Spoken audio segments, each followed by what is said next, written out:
It's amazing what kind of interpretations people can come up with the Bible or with anything else, I suppose.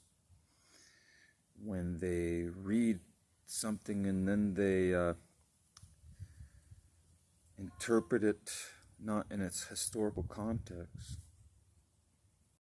They say you don't like confrontation, you don't like strife, you don't like arguments.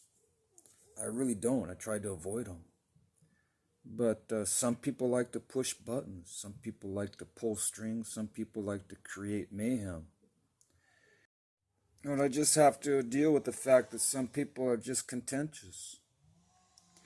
I don't know if they can change that, or if that's just embedded into their nature, or if that's part of it, only part of it, or that they just choose to be, you know, upset about things, even trivial things, trivial matters. And is it necessary? I mean, why try to create a chaotic situation when it's not necessary? And trying to play with people's nervous systems and get on their nerves and try to get them all riled up. For what? It could be just a power play, and people. It's a form of witchcraft. They say that manipulation, when you use manipulation tactics on people, and you intentionally try to get their goat, or you push their buttons, or you try to get them all riled up and get their hair standing up on the back of their necks, it's a form of witchcraft, because you're trying to control the other person or person. It's not new methodologies.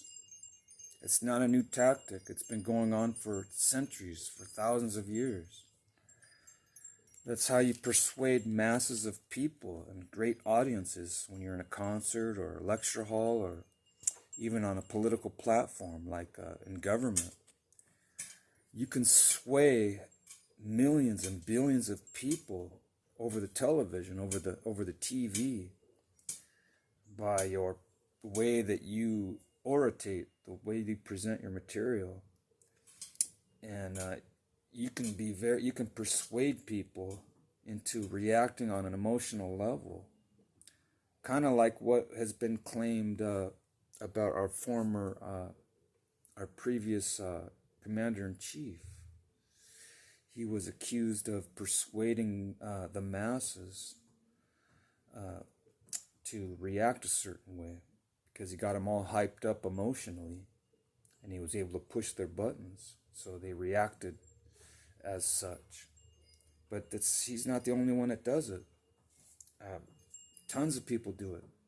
That's how people make money, is they put guilt trips on people so they feel compelled to subscribe or purchase something that you're selling. I don't sit there and try to convince people to do things that they otherwise might not do.